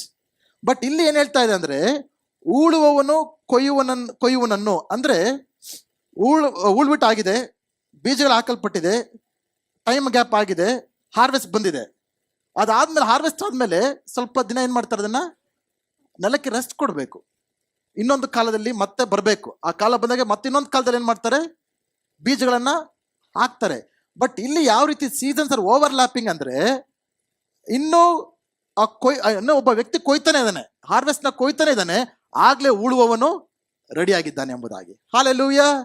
ಇನ್ನೂ ನೀವು ಕೊಯ್ತಾನೆ ಇದ್ದೀರಾ, ನೀವು ಆಶೀರ್ವಾದಗಳನ್ನು ಕೊಯ್ತಾನೆ ಇದ್ದೀರಾ ಇನ್ನೂ. ಬಟ್ ದೇವ್ರು ಏನ್ ಹೇಳ್ತಾ ಇದ್ರೆ, ಆಗ್ಲೇ ಬೀಜ ಹಾಕುವನು, ನೆಲ ಉಳುವವನು ಮತ್ತೆ ಬಂದಿದ್ದಾನೆ ಎಂಬುದಾಗಿ. ಅಷ್ಟು ಫಾಸ್ಟ್ ಆಗಿ ದೇವರು ನಿಮ್ಮ ಜೀವನದಲ್ಲಿ ಆ ವೇಟಿಂಗ್ ಸೀಸನ್ ನ ತೆಗೆದುಬಿಟ್ಟು, ಎಷ್ಟು ಜನ ಬಹಳ ಕಾಲದಿಂದ, ದೀರ್ಘ ಕಾಲದಿಂದ ನಿಮ್ಮ ಬಿಡುಗಡೆಗೋಸ್ಕರ, ಸ್ವಸ್ಥತೆಗೋಸ್ಕರ, ಆಶೀರ್ವಾದಕ್ಕೋಸ್ಕರ, ಪ್ರಾರ್ಥನೆ ಉತ್ತರಗೋಸ್ಕರ, ಬಿಡುಗಡೆಗೋಸ್ಕರ ಎಷ್ಟು ಜನ ಕಾಯ್ತಾ ಇದ್ದೀರೋ, ಒಂದು ಆಶೀರ್ವಾದದ ನಂತರ ಇನ್ನೊಂದು ಆಶೀರ್ವಾದ, ಇನ್ನೊಂದು ಆಶೀರ್ವಾದದ ನಂತರ ಇನ್ನೊಂದು ಆಶೀರ್ವಾದದ ಕಾಲವನ್ನ ದೇವರು ನಮ್ಮ ಜೀವನದಲ್ಲಿ ವೇಗವರ್ತನೆಯ ಕಾಲದಲ್ಲಿ ಮಾಡುವಾತನೆಂಬುದಾಗಿ ದೇವರ ವಾಕ್ಯದಲ್ಲಿ ಕಾಣ್ತಾ ಇದ್ದೇವೆ. ಹಲ್ಲೆಲೂಯಾ. ಜೋರಾಗಿ ಚಪ್ಪಾಳೆ ತಟ್ಟುತ್ತಾ ದೇವರ ನಾಮವನ್ನು ಮಹಿಮೆಪಡಿಸುವಂತರಾಗೋಣ. ನೆಕ್ಸ್ಟ್ ಸೆಂಟೆನ್ಸ್ ಹೇಳ್ತಾ ಇದೆ, ದ್ರಾಕ್ಷಿಯನ್ನು ತುಳಿಯುವವನು ಬಿತ್ತುವವನು ಹಿಂದಟ್ಟುವರು. ದ್ರಾಕ್ಷಿಯನ್ನು ತುಳಿಯುವವನು ಬಿತ್ತುವವನನ್ನು ಹಿಂದಟ್ಟುವರು. ಅಂದ್ರೆ the trader of grapes him who sauce the seed. ಈ ಇಸ್ರಾಯೇಲರ ಒಂದು ಅಗ್ರಿಕಲ್ಚರಲ್ ಸಿಸ್ಟಮ್ ಅಲ್ಲಿ 3 ರೀತಿಯಾದ ಬೆಳೆಗಳನ್ನ ಅವರು ಕೊಯ್ತಾ ಇದ್ರು. ಮೊದಲನೇದು it is to be grain, ಅಂದ್ರೆ ಅವ್ರು ನಮ್ಮ ಹತ್ರ ಅಕ್ಕಿ ಜಾಸ್ತಿ ತಿಂತಾರಿಲ್ಲ ಇಸ್ರಾಯೇಲ್ರು, ಅವರು ಬಾರ್ಲಿ ಮತ್ತೆ ಗೋಧಿ. ಫಸ್ಟ್ ಹಾರ್ವೆಸ್ಟ್ ಬಂದ್ಬಿಟ್ಟು ಗ್ರೈನ್ ಹಾರ್ವೆಸ್ಟ್. ಆಮೇಲೆ ಬಂದು ಫ್ರೂಟ್ಸ್. ಓಕೆ, ಫ್ರೂಟ್ಸ್ನ ಅವರು ಕೊಯ್ತಾ ಇದ್ರು, ಮೇನ್ಲಿ ಫಿಕ್ಸ್, ಬೇರೆ ಒಂದು ಇದನ್ನ ಕೊಯ್ತಾರೆ. ಇನ್ನೊಂದು ವೆಜಿಟೇಬಲ್ಸ್, ಆ ಒಂದು ಸೀಸನ್ ಅದು ಬರ್ತಾ ಇತ್ತು. ಬಟ್ ಕೊನೆಯದಾಗಿ ಅವ್ರು ಹಾರ್ವೆಸ್ಟ್ ಮಾಡ್ತಾ ಇದ್ದಂದ್ರೆ ಏನು ಗೊತ್ತಾ, ಈ ದ್ರಾಕ್ಷ ಹಾರ್ವೆಸ್ಟ್ನ, ಗ್ರೇಪ್ಸ್ ಹಾರ್ವೆಸ್ಟ್ನ ಫೈನಲ್ ಆಗಿ ಅವರು ಕೊಯ್ತಾ ಇದ್ರು. ಅದಾದ್ಮೇಲೆ it's a break, it's a rest time ಕೊಡ್ತಾ ಇದ್ರು. ದ್ರಾಕ್ಷವನ್ನ ಹಾರ್ವೆಸ್ಟ್ ಮಾಡಿದ್ಮೇಲೆ ದ್ರಾಕ್ಷನ ತುಳಿತಾ ಇದ್ರು, ದ್ರಾಕ್ಷ ರಸವನ್ನ ಪಡೆದುಕೊಳ್ಳೋದಕ್ಕೋಸ್ಕರ. ಬಟ್ ಇಲ್ಲಿ ಏನಾಗ್ತಾ ಇದೆ ಅಂದ್ರೆ, the trader of grapes him who sauce the seed, ಅಂದ್ರೆ ಅಲ್ಲಿ ಮತ್ತೆ ಗ್ಯಾಪೇ ಇಲ್ಲ. ಅಲ್ಲಿ ಆ ಒಂದು ದ್ರಾಕ್ಷವನ್ನ ಹಾರ್ವೆಸ್ಟ್ ಮಾಡಿದ್ದಾರೆ, ಅಲ್ಲ ಇನ್ನು ಫಸ್ಟ್ ಪರ್ಸನ್ ಬಂದ್ಬಿಟ್ಟು ಇನ್ನು ಬೀಜವನ್ನ ಹಾಕ್ತಾನೆ ಇದ್ದಾನೆ. ಬೀಜವನ್ನ ಹಾಕಿದ್ಮೇಲೆ ಸ್ವಲ್ಪ ಸಮಯ ಹಿಡಿಯುತ್ತೆ ತಾನೆ ಆ ಒಂದು ದ್ರಾಕ್ಷ ಹಣ್ಣು ಕೊಡೋದಕ್ಕೋಸ್ಕರ. ಬಟ್ ಇಲ್ಲಿ ಆ ಗ್ರೇಪ್ಸ್ ಟ್ರೇಡ್ ಮಾಡ್ತಾನಲ್ಲ, ಈಸ್ ಆಲ್ರೆಡಿ ದೇರ್. ಇನ್ನೊಬ್ಬ ವ್ಯಕ್ತಿ ಇನ್ನು ಬೀಜ ಹಾಕ್ತಾ ಇದ್ದಾನೆ. ಓಕೆ, ಬೀಜ ಇನ್ನು ಬಿತ್ತಾನೆ ಇದ್ದಾನೆ. ಬೀಜ ಬಿತ್ತಿದ್ಮೇಲೆ it takes lot of time ಆ ದ್ರಾಕ್ಷ ಮತ್ತೆ ಹಣ್ಣು ಬರೋದಕ್ಕೋಸ್ಕರ. ಬಟ್ ಈ ದ್ರಾಕ್ಷವನ್ನು ತುಳಿಯುವವನು ಈಸ್ ಆಲ್ರೆಡಿ ಕಾಮ್. ಸೊ ಅಷ್ಟು ವೇಗವಾಗಿ ದೇವರು ನಮ್ಮ ಜೀವನದಲ್ಲಿ ಕಾರ್ಯ ಮಾಡ್ತಾರೆ ಎಂಬುದಾಗಿ ಈ ವಾಗ್ದಾನದಲ್ಲಿ ತಿಳಿಸ್ತಾ ಇದ್ದಾರೆ. ಈ ವಾಕ್ಯವನ್ನು ನಮಗೆ ಕೇಳಿದ್ರೆ ಸ್ವಲ್ಪ ಎಕ್ಸ್ಪ್ಲನೇಷನ್ ಬೇಕು, ಅರ್ಥ ಮಾಡ್ಕೊಳ್ಬೇಕಾಗುತ್ತೆ. ಬಟ್ ಆಮೋಸ್ ಹೇಳ್ತಾ ಇರ್ಬೇಕಂದ್ರೆ ಆ ಜನರಿಗೆ ನಂಬಕ್ ಆಗದಿರತಕ್ಕಂಥ ಕಾರ್ಯ ಅದು. ಬಿಕಾಸ್ ಅವರು ಕಾಲಗಳು ಅವ್ರಿಗೆ ಅಂತ ಗೊತ್ತು, ಯಾವ ಕಾಲದಲ್ಲಿ ಏನಾಗುತ್ತೆ ಗೊತ್ತು, ಯಾವ ಡ್ಯೂಟಿ ಆದ್ಮೇಲೆ ಇನ್ನೊಬ್ಬ ಡ್ಯೂಟಿ ಅಂತ ಗೊತ್ತು. ಬಟ್ ಇಲ್ಲಿ ದೇವ್ರು ಹೇಳ್ತಾ ಇದ್ರೆ, I got suspend all those seasons, I got compress the time, I got make seasons overlap. ಆ ಒಂದು ಕಾಲಗಳು ಒಂದಾದ್ಮೇಲೆ ಒಂದು ಬರಂಗೆ ಮಾಡ್ತೀನಿ ಎಂಬುದಾಗಿ. ಇಲ್ಲಿಯವರೆಗೂ ಒಂದು ಕಷ್ಟ ಆದ್ಮೇಲೆ ಒಂದು ಕಷ್ಟ, ಒಂದು ಪ್ರಾಬ್ಲಮ್ ಆದ್ಮೇಲೆ ಇನ್ನೊಂದು ಪ್ರಾಬ್ಲಮ್, ಒಂದು ಸನ್ನಿವೇಶ ಆದ್ಮೇಲೆ ಇನ್ನೊಂದು ಸನ್ನಿವೇಶ, ಒಂದು ರೋಗ ಆದ್ಮೇಲೆ ಇನ್ನೊಂದು ರೋಗ, ಒಂದು ಲಾಸ್ ಆದ್ಮೇಲೆ ಇನ್ನೊಂದು ಲಾಸು. ಆ ರೀತಿಯ ಕಾಲದಲ್ಲಿ ನಾವು ಹಾದು ಬಂದಿರ್ಬೋದು. ಬಟ್ ಇನ್ ದಿಸ್ ಸೀಸನ್ ದೇವ್ರು ಏನ್ ಹೇಳ್ತಾರೆ ಅಂದ್ರೆ, instead of loss after loss, sickness after sickness, problem after problem, I am going to cause blessing after blessing, ಕೃಪೆಯ ಮೇಲೆ ಕೃಪೆ, ಆಶೀರ್ವಾದದ ಮೇಲೆ ಆಶೀರ್ವಾದ, ಸಮೃದ್ಧಿಯ ಮೇಲೆ ಸಮೃದ್ಧಿ. ನೀವು ನಂಬುವುದಾದ್ರೆ ಇಂಥ ಆಶೀರ್ವಾದಗಳನ್ನ ನಿಮ್ಮ ಜೀವನದಲ್ಲಿ ನೀವು ಕಾಣಕ್ಕೆ ಸಿದ್ಧರಾಗ್ತಾ ಇದ್ದೀರಾ. ಹಾಲೆಲೂಯಾ. ಎಷ್ಟು ಜನ ನಂಬ್ತೀರಾ? I am going to prophetically speak over you. ಪ್ರವಾದನಾಗಿ ಹೇಳ್ತಾ ಇದ್ದೇನೆ, ನೀವು ಇಲ್ಲಿಯವರೆಗೂ ನಿಮ್ಮ ಜೀವನದಲ್ಲಿ ಒಂದು ರೋಗ ಆದ್ಮೇಲೆ ಒಂದು ರೋಗಕ್ಕಂತ ಡಾಕ್ಟರ್ ಹತ್ರ ಹೋದ್ರಿ, ಒಂದು ಮಾತ್ರೆ ಹತ್ರ ವಾಪಸ್ ಬಂದ್ರಿ, ಇನ್ನೊಂದು ರೋಗ ಬಂದಿರುತ್ತೆ. ಆ ರೀತಿಯಾದ ಪ್ರಾಬ್ಲಮ್ ಅಲ್ಲಿ ಹಾದು ಹೋಗಿರ್ಬೋದು. ನೀವು ಏನೋ ಒಂದು ಪ್ರಾಬ್ಲಮ್ ಬಂತು, ಆ ಪ್ರಾಬ್ಲಮ್ನ ಬಗೆಹರಿಸ್ಕೊಂಡು ಹೇಗೋ ಸುಧಾರಿಸ್ಕೊಂಡು ಎದ್ದು ಬರೋ ಅಷ್ಟರಲ್ಲಿ ಇನ್ನೊಂದು ಪ್ರಾಬ್ಲಮ್ ಎದುರಿಸ್ತಾ ಇರ್ಬೋದು. ಆ ರೀತಿಗೆ ಅನೇಕ ನಿಮ್ಮ ಜೀವನದಲ್ಲಿ ಏನೋ ಒಂದು ಸನ್ನಿವೇಶ, ಕಷ್ಟವಾದ ಪರಿಸ್ಥಿತಿ, ಬಹಳ ಪ್ರಾರ್ಥಿಸಿದ್ರಿ, ಕಣ್ಣೀರಿಟ್ರಿ, ಹೆಂಗೋ ಅದನ್ನ ನಿಭಾಯಿಸ್ಕೊಂಡು ಮೇಲೆ ಗೆದ್ದು ಬರ್ತಾ ಇದ್ರೆ ಇನ್ನೊಂದು ದೊಡ್ಡ ಪ್ರಾಬ್ಲಮ್ ಬಂದಿರ್ಬೋದು. ಆ ರೀತಿಯಾದ ಸನ್ನಿವೇಶಗಳಲ್ಲಿ ನೀವು ಬಂದಿರುವುದಾದ್ರೆ ದೇವ್ರ ನಿಮ್ಮೊಟ್ಟಿಗೆ ಹೇಳ್ತಿರತಕ್ಕಂಥ ಮಾತು, ನೀವು ನಂಬುವುದಾದ್ರೆ it will no more be a season. ನೀವು ಇನ್ಮೇಲೆ ನಷ್ಟದಿಂದ ನಷ್ಟಕ್ಕೆ ಹೋಗೋ ಸೀಸನ್ ಅಲ್ಲ, ಪ್ರಾಬ್ಲಮ್ ಇಂದ ಪ್ರಾಬ್ಲಮ್ಗೆ ಹೋಗೋ ಸೀಸನ್ ಅಲ್ಲ, ರೋಗದಿಂದ ರೋಗಕ್ಕೆ ಹೋಗೋ ಸೀಸನ್ ಅಲ್ಲ, ನೋವಿನಿಂದ ನೋವಿಗೆ ಹೋಗೋ ಸೀಸನ್ ಅಲ್ಲ, ಅವಮಾನದಿಂದ ಅವಮಾನಕ್ಕೆ ಹೋಗೋ ಸೀಸನ್ ಅಲ್ಲ. ಬಟ್ ಇಟ್ ಬಿ ಸೀಸನ್ ಆಶೀರ್ವಾದದಿಂದ ಆಶೀರ್ವಾದಕ್ಕೆ, ಒಂದು ಮಟ್ಟದಿಂದ ಇನ್ನೊಂದು ಮಟ್ಟಕ್ಕೆ, ಅಭಿವೃದ್ಧಿಯಿಂದ ಅಭಿವೃದ್ಧಿಗೆ, ಬೆಳವಣಿಗೆಯಿಂದ ಬೆಳವಣಿಗೆ, ಕೃಪೆಯಿಂದ ಕೃಪೆ. ನಂಬುದರೆ ಜೋರ ಚಪ್ಪಳೆ ತಟ್ಟುತ್ತಾ ದೇವರ ನಾಮವನ್ನು ನಮ್ಮ ಹಿಂಪಡಿಸುತ್ತಾರಾಗೋಣ. ಆಮೇನ್, ಹಾಲೆಲೂಯಾ. ದೇವರ ವಾಕ್ಯ ಹೇಳುತ್ತೆ, ಆಗ ಬೆಟ್ಟಗಳು ಹೊಸ ಸಿಹಿ ದ್ರಾಕ್ಷಾರಸವನ್ನು ಸುರಿಸುವವು. ಎಷ್ಟು ಜನ ಬೆಟ್ಟಗಳು ನೋಡಿದ್ದೀರಾ? ನಂದಿ ಬೆಟ್ಟಕ್ಕೆ ಜನ ಹೋಗಿದ್ದೀರಾ? ಎಷ್ಟು ಜನ ಅಲ್ಲಿಂದ ದ್ರಾಕ್ಷಾರಸನ ಸುರಿಸ ನೋಡಿದ್ದೀರಾ? ಬೆಟ್ಟಗಳಿಂದ ದ್ರಾಕ್ಷಾರಸ ಬರುತ್ತಾ? ಬಟ್ ಇಲ್ಲೇನಾಗ್ತದೆ, ದೇವ್ರ ವಾಕ್ಯ ಹೇಳ್ತಾ ಇದೆ, ಬೆಟ್ಟಗಳು ಏನ್ ಹೇಳ್ತಾ ಇದೆ, ಹೊಸ ಸಿಹಿ, ಹೊಸ ರಸ, ಸಿಹಿಯಾದ ರಸ, ದ್ರಾಕ್ಷರಸವನ್ನ ಸುರಿಸ್ತೇನೆ ಎಂಬುದಾಗಿ. ಬೆಟ್ಟಗಳಿಂದ ಹೇಗೆ ಬರಕ್ ಸಾಧ್ಯ ಇದು? What God is saying is, I am going to do impossible things abundantly. ಅಸಾಧ್ಯವಾದ ಸಂಗತಿಗಳನ್ನ ನಿಮ್ಮ ಜೀವನದಲ್ಲಿ, ಇದು ಯಾವುದು ನನ್ನಿಂದ ಸಾಧ್ಯವಿಲ್ಲ ಅಂತ ನೀವು ಭಾವಿಸ್ತಾ ಇದ್ದೀರೋ, ದಯವಿಟ್ಟು ದೇವರ ಮೇಲೆ ಕೊಟ್ಟಿರುವ ಕರಿವಿಕೆಯನ್ನ, ದರ್ಶನವನ್ನ, ಸೇವೆಯನ್ನ, ವಾಗ್ದಾನಗಳನ್ನ ಬಿಟ್ಟು ಬಿಡಬೇಡಿ. ಎಷ್ಟೋ ವರ್ಷ ಕಾದಿರ್ಬೋದು, ಅದು ನೆರವೇರದ ಹಾಗೆ ಕಾಣ್ತಾ ಇರ್ಬೋದು, ಅದು ಕೇವಲ ನಿಮಗೆ ಊಹೆ ಕಲ್ಪನೆಗಳಾಗಿ ಅಂದ್ಕೊಂಡು ಬಿಡ್ತಾ ಇರ್ಬೋದು. ಬಟ್ ಐ ಚಾಲೆಂಜ್ ಯು, ದೇವರು ದರ್ಶನ ಕೊಟ್ಟಿರುವುದಾದರೆ, ದೇವರು ವಾಗ್ದಾನ ಕೊಟ್ಟಿರುವುದಾದರೆ, ದೇವರು ಮಾತನಾಡುವುದಾದರೆ, he will never ever forsake his word. ದೇವರು ಬಾಯಿಂದ ಬರುವಂತ ಮಾತು, ಆ ಮಾತುಗಳು ನೆರವೇರದೆ ಆತನ ಹಿಂದಕ್ಕೆ ವಾಪಸ್ ಹೋಗೋದಕ್ಕೆ ಸಾಧ್ಯನೇ ಇಲ್ಲ. Hallelujah, hallelujah. ಸೊ ನಾನು ಹೇಳುವ ಈ ವಾಕ್ಯದಲ್ಲಿ ನಮ್ಗೆ ಏನು ಅರ್ಥ ಆಗ್ತದೆ ಅಂದ್ರೆ, god will make impossible things possible. ಜನರು ಯಾವ್ದು ಇಂಪಾಸಿಬಲ್ ಅಂತ ಹೇಳ್ತಾರೋ, ಸೈತಾನನು ಯಾವ್ದು ಇಂಪಾಸಿಬಲ್ ಅಂತ ಹೇಳ್ತಾನೋ, ನೀವೇ ಯಾವ್ದು ಇಂಪಾಸಿಬಲ್ ಅಂತ ಅನ್ಕೊಳ್ತಾ ಇದ್ರೋ, God is able to make all things possible. ದೇವರು ಎಲ್ಲಾ ಸಂಗತಿಗಳನ್ನ ಸಾಧ್ಯವನ್ನಾಗಿ ಮಾಡಿ ನಿರೂಪಿಸುವಂತ ಕಾಲ ನಮ್ಮ ಜೀವನದಲ್ಲಿ ತರುವಂತನಾಗಿದ್ದಾನೆ. ಹಾಲೆಲೂಯ. ನೆಕ್ಸ್ಟ್ ವಾಕ್ಯ ಹೇಳುತ್ತೆ, ಎಲ್ಲಾ ಗುಡ್ಡಗಳು ಕರಗುವವು, all the hills shall flow with it. ಇದರ ಅರ್ಥ ಏನು? ಎಲ್ಲಾ ಗುಡ್ಡಗಳು ಕರಗುವು ಅಂದ್ರೆ ಇದು ಕರಗುವ ಅಂತ ಇದು ಬೇರೆ ವರ್ಡ್ ಇದು. All the hills shall flow, ಎಲ್ಲಾ ಒಂದು ಗುಡ್ಡಗಳಿಂದ ದ್ರಾಕ್ಷರಸವು ಸುರಿಯುತ್ತಂದ್ರೆ ಅಂದ್ರೆ every area of your life will be blessed. ನಿಮ್ಮ ಜೀವನದ ಪ್ರತಿಯೊಂದು ಕ್ಷೇತ್ರವು, ನಿಮ್ಮ ವೈಯಕ್ತಿಕ ಜೀವನ, ನಿಮ್ಮ ಕೌಟುಂಬಿಕ ಜೀವನ, ನಿಮ್ಮ ಕೆಲಸ ಕಾರ್ಯ ವ್ಯಾಪಾರದ ಜೀವನ, ನಿಮ್ಮ ಆತ್ಮಿಕ ಜೀವನ, ನಿಮ್ಮ ಒಂದು ಸೇವೆಯ ಜೀವನ, all hills shall overflow. Hallelujah. ಪ್ರತಿಯೊಂದು ಗುಡ್ಡಗಳಿಂದ ದೇವರ ಆಶೀರ್ವಾದಗಳು ಹೊರಸೂಸುವ ಕಾಲಕ್ಕೆ ನಾವು ಕಾಲಿಡ್ತಾ ಇದ್ದೇವೆ. ಆಮೆನ್. ಹಾಲೆಲೂಯ. ಎಷ್ಟು ಜನ ನಂಬ್ತೀರಾ ದೇವರ ಕಾರ್ಯಗಳನ್ನು ಮಾಡ್ತಾರೆ ಎಂಬುದಾಗಿ? How many of you are ready to expect?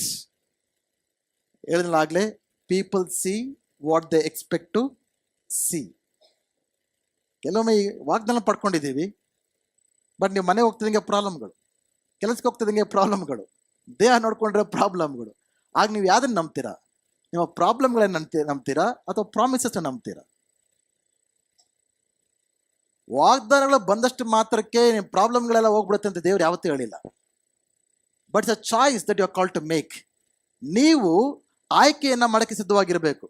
ಇವತ್ತೇನೋ ವಾಕ್ಯ ಕೇಳಿದ್ವಿ, ಓದ್ವಿ, ಎಲ್ಲ ಸರಿ ಹೋಗ್ಬಿಡುತ್ತೆ ಅಂತ ನಾನು ಹೇಳ್ತಾ ಇಲ್ಲ. But when you face with conflicting situation, ನಿಮ್ಮ ಜೀವನದಲ್ಲಿ ತದ್ವಿರುದ್ಧವಾದಂಥ ಪರಿಸ್ಥಿತಿಗಳನ್ನು ನೀವು ಎದುರಿಸುವಾಗ, ನೀವು ಆ ಪರಿಸ್ಥಿತಿಗಳನ್ನ ನೋಡಿ, ಈ ಪರಿಸ್ಥಿತಿ ನಿಜವಾಗಿರ್ಬೋದು, but I have a promise of God. ನನ್ನಲ್ಲಿ ಒಂದು ವಾಗ್ದಾನ ಇದೆ. ಇಲ್ಲಿ ನನಗೆ ಸವಾಲುಗಳಿರ್ಬೋದು, ಸಮಸ್ಯೆಗಳಿರ್ಬೋದು, ಪರಿಸ್ಥಿತಿ ಅನಾನುಕೂಲವಾಗಿರ್ಬೋದು, but I have a promise of God. ನನಗೆ ದೇವರ ವಾಗ್ದಾನವಿದೆ. ಈ ಒಂದು ಸನ್ನಿವೇಶಗಳು ಎಂದಿಗೂ ಕೂಡ ಇರೋದಿಲ್ಲ, but God is forever, is promise is forever. ದೇವರು ಎಂದೆಂದಿಗೂ ಕೂಡ ನಮ್ಮ ಜೊತೆ ಇರುವಂತ ದೇವರು. ಈ ವಾಗ್ದಾನಗಳು ಖಂಡಿತವಾಗಿ ನೆರವೇರುತ್ತೆ ಎಂಬುದಾಗಿ, ನಿಮಗೆ ಉಂಟಾಗುವಂತ ಪರಿಸ್ಥಿತಿಗಳನ್ನ ಈ ವಾಗ್ದಾನಗಳ ಮುಖಾಂತರ ಜಯಿಸುವಂತರಾಗಬೇಕು. ಹಾಲೆಲೂಯ. ಮತ್ತೆ ಮನೆಗೆ ಹೋಗ್ತಿದ್ದಂಗೆನೆ, ನಿಮ್ಮ ಆಫೀಸ್ಗೆ ಹೋಗ್ತಿದ್ದಂಗೆನೆ ಕಷ್ಟ ಎದುರಾದಾಗ ತಲೆ ಮೇಲೆ ಕೈ ಹಾಕೊಂಡು ಕೂತ್ಕೊಂಡ್ಬಿಡೋದಲ್ಲ, ಅಪ್ಪ ಮತ್ತೆ ಬಂತಲ್ಲಪ್ಪ ಇದು ಅಂತ. ದಟ್ ಮೀನ್ಸ್ ನೀವು ಸೋತ್ ಹೋಗ್ತಾ ಇದ್ದೀರಾ ಅಂತ ಅರ್ಥ. You are not expecting. Hallelujah. Expect. ಎಷ್ಟು ಜನ ಕೆಲಸ ಮಾಡ್ತೀವಿ? ಎಲ್ಲ ಕೆಲಸ ಮಾಡ್ತೀರಾ ತಾನೆ? ಸಂಬಳ ಬರುತ್ತೆ ಎಕ್ಸ್ಪೆಕ್ಟ್ ಮಾಡ್ತೀರಾ ತಾನೆ? ಪ್ರತಿ ತಿಂಗಳು ಆಗ್ತಾನೆ, ಕೊನೆಯಲ್ಲಿ ಪ್ಲಾನ್ ಮಾಡಿರ್ತಾರೆ, ಜಾಬ್ ಖಾಲಿ ಆಗ್ತಾ ಇರ್ಬೋದು, ಬಟ್ ಬರುತ್ತೆ, ಎಕ್ಸ್ಪೆಕ್ಟ್ ಮಾಡ್ತಾ ಇದ್ರೆ ಸಂಬಳ ಬರುತ್ತೆ ಅಂತ ಎಕ್ಸ್ಪೆಕ್ಟೇಷನ್ ಇದೆಯಾ ನಿಮಗೆ? ಆ ಸಂಬಳನ ನಿಮ್ಮ ಆಫೀಸರ್ ಕೊಡ್ತಾರಿಲ್ಲೋ ಗೊತ್ತಿಲ್ಲ, ಅವ್ರ ಮೇಲೆ ಎಕ್ಸ್ಪೆಕ್ಟೇಷನ್ ಇಟ್ಟಿರ್ಬೇಕಂದ್ರೆ ನಮ್ಮ ಜೀವವುಳ್ಳ ದೇವರನ್ನ ಜನ ಎಕ್ಸ್ಪೆಕ್ಟ್ ಮಾಡ್ಬೇಕು ನಾವು. Hallelujah. Let me tell you something. ನಮ್ಮ ಪ್ರಾಬ್ಲಮ್ ಏನಂದ್ರೆ, ಜನರಿಂದ ಜಾಸ್ತಿ ಎಕ್ಸ್ಪೆಕ್ಟ್ ಮಾಡ್ತೀವಿ, ದೇವರಿಂದ ಕಡಿಮೆ ಎಕ್ಸ್ಪೆಕ್ಟ್ ಮಾಡ್ತೀವಿ ನಾವು. ಅದಕ್ಕೆ ಎಲ್ಲ ಪ್ರಾಬ್ಲಮ್ಗಳು. ಆ ಈಕ್ವೇಶನ್ ಚೇಂಜ್ ಮಾಡ್ಕೊಳ್ಳಿ. ಜನರಿಂದ ಎಕ್ಸ್ಪೆಕ್ಟ್ ಮಾಡೋದು ಬಿಟ್ಟು ದೇವರಿಂದ ಎಕ್ಸ್ಪೆಕ್ಟ್ ಮಾಡಿ. ಹಾಲೆಲೂಯ. ನಿಮ್ಮ ಜೀವನದಲ್ಲಿ ದೇವರಿಂದ ಎಕ್ಸ್ಪೆಕ್ಟ್ ಮಾಡಿ. ದೇವರು ತನ್ನ ವಾಕ್ಯದಲ್ಲಿ ಏನು ಹೇಳಿದ್ದಾನೋ, ದೇವರು ಏನು ವಾಗ್ದಾನ ಮಾಡಿದ್ದಾನೋ, expect that God will do for you. ದೇವರು ನಿಮ್ಮ ಜೀವನದಲ್ಲಿ ಆ ಕಾರ್ಯ ಮಾಡ್ತೀನಿ ಎಂಬುದಾಗಿ ನಂಬಿಕೆ ಇಡಿ. Lower your expectation from people. ಜನರಿಂದ, ಗಂಡನಿಂದ, ಹೆಂಡತಿಯಿಂದ, ಮಕ್ಕಳಿಂದ, ತಂದೆ ತಾಯಿಂದರಿಂದ, ಎಲ್ಲ ಫ್ರೆಂಡ್ಸಿಂದ ನಿಮ್ಮ ಎಕ್ಸ್ಪೆಕ್ಟೇಷನ್ ಕಡಿಮೆ ಮಾಡಿ.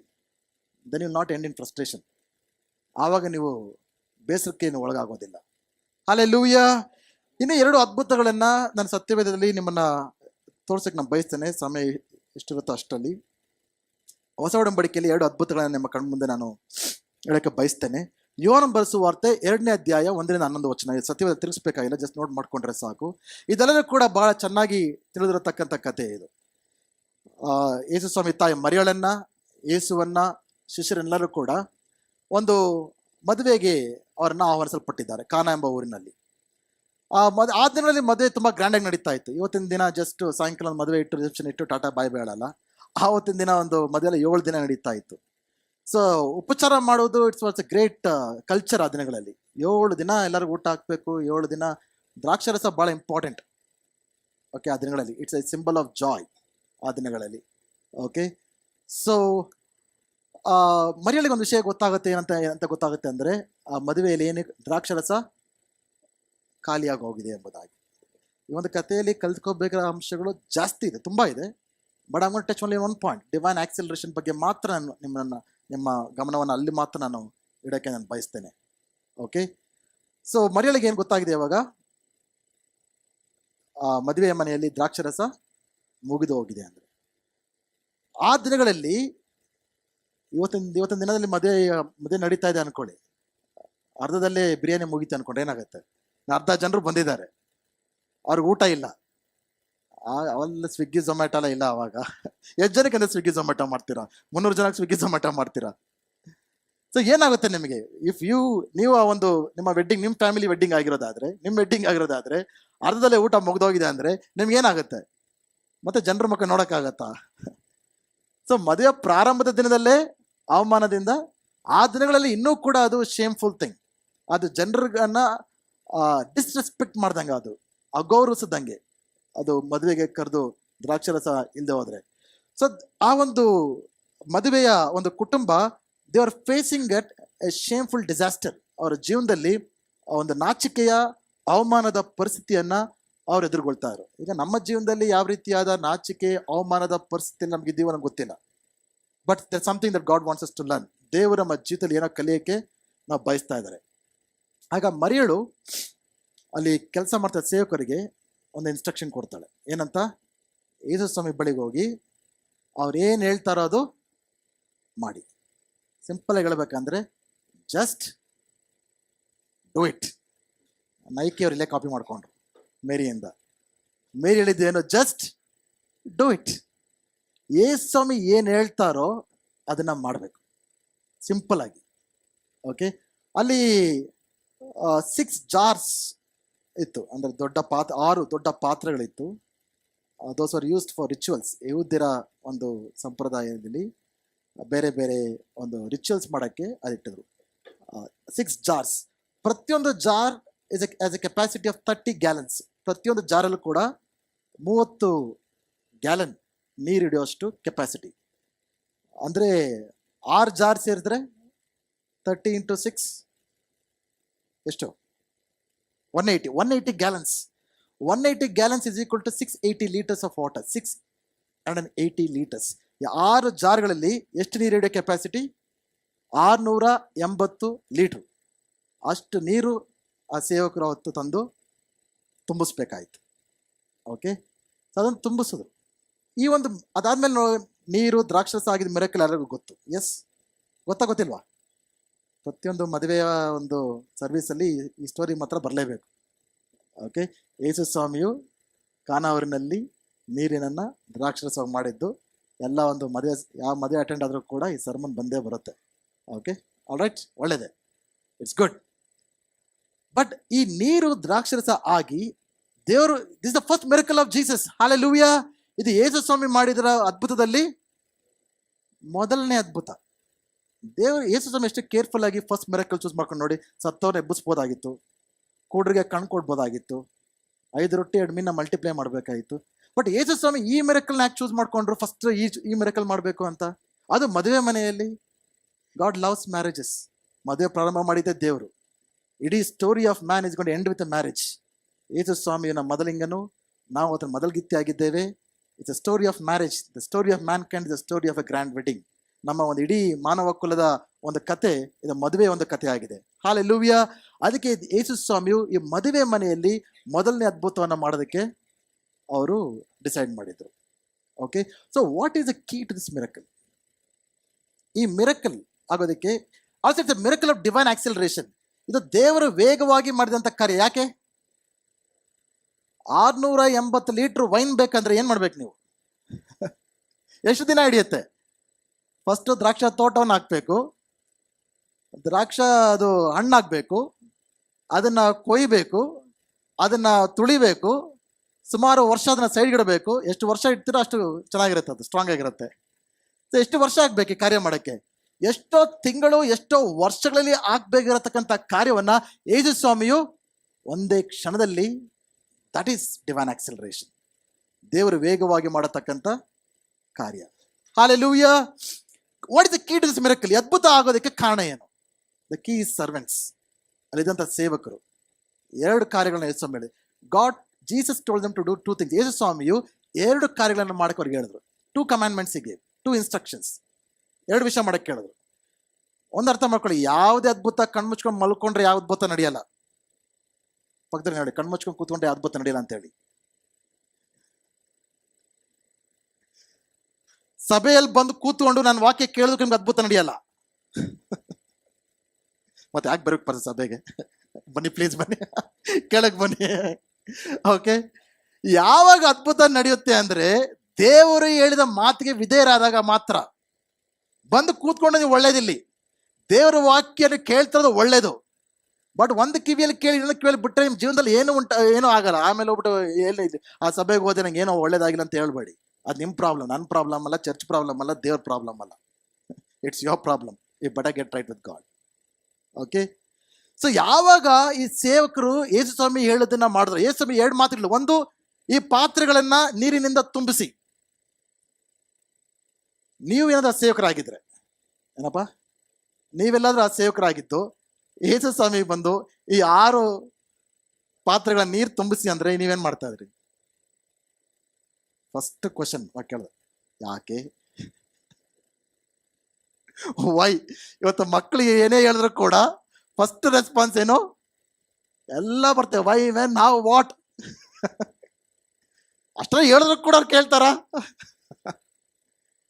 It was a simple straight forward obedience. ಯಾವುದೇ ಪ್ರಶ್ನೆಗಳಿಲ್ಲ.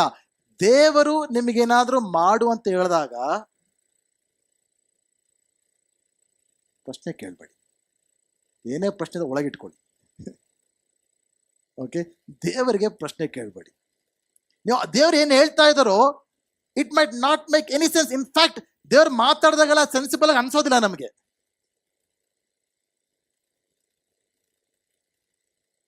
ಸುಮಾರು ಜನಕ್ಕೆ, ತುಂಬಾ ಇಂಟೆಲೆಕ್ಚುಯಲ್ಸ್ ಅವ್ರಿಗೆಲ್ಲ ಎಲ್ಲ ರ್ಯಾಷನಲ್ ಆಗಿ ಥಿಂಕ್ ಮಾಡಬೇಕು, ಲಾಜಿಕಲ್ ಆಗಿ ಥಿಂಕ್ ಮಾಡಬೇಕು. ಓಕೆ, ಟೈಮ್ ಇಲ್ಲ, ಅದು ಆ ಡೈರೆಕ್ಷನ್ ಹೋಗಿ ನಂಗೆ ಟೈಮ್ ಇಲ್ಲ ಈಗ. Okay, but they just obeyed, just did it. ಯೇಸು ಸ್ವಾಮಿ ಏನು ಹೇಳಿದ್ರು? ಅದ್ಭುತ ಯಾವಾಗ ನಡೀತಿದ್ದು? ಎಲ್ಲ ಪ್ರಶ್ನೆ ಕೇಳಿಸ್ಕೊಳ್ಳಿ. ಈ ಅದ್ಭುತ ಯಾವಾಗ ನಡೀತು? ನೀರು ದ್ರಾಕ್ಷರಸ ಆಗಿದ್ದು ಯಾವ ಕ್ಷಣದಲ್ಲಿ?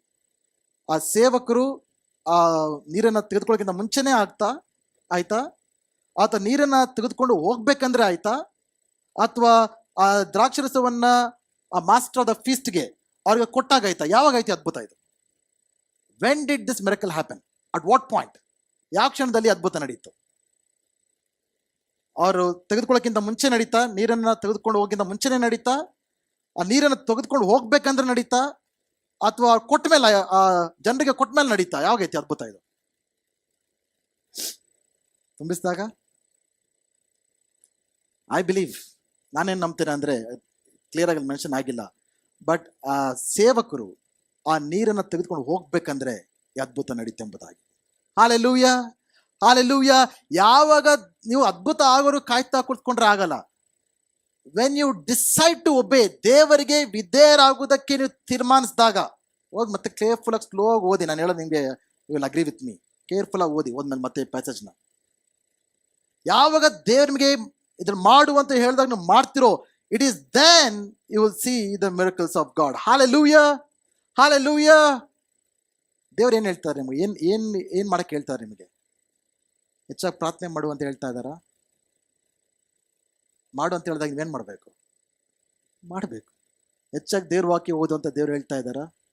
ನೀವೇನು ಮಾಡಬೇಕು? ಹೆಚ್ಚಾಗಿ ಸೇವೆಯಲ್ಲಿ ನೀವೇ ತೋರಿಸ್ಕೋಬೇಕಂತ ಹೇಳ್ತಾ ಇದ್ದಾರಾ? ಹೆಚ್ಚಾಗಿ ಕ್ಷಮಿಸ್ಬೇಕು ಅಂತ ಹೇಳ್ತಾ ಇದ್ದಾರಾ? ಹೆಚ್ಚಾಗಿ ಪರಿಶುದ್ಧತೆಯಲ್ಲಿ ಬೆಳೀಬೇಕಂತ ಹೇಳ್ತಾ ಇದ್ದಾರಾ? What is God speaking to you? ದೇವರು ಈ ಕಾಲದಲ್ಲಿ ನಿಮ್ಮೊಟ್ಟಿಗೆ ಏನು ಮಾತಾಡ್ತಾ ಇದ್ದಾರೆ? ಯಾವಾಗ ದೇವರ ಮಾತಿಗೆ ವಿಧೇಯರಾಗ್ತಿರೋ, it is the obedience that sets the divine acceleration in motion.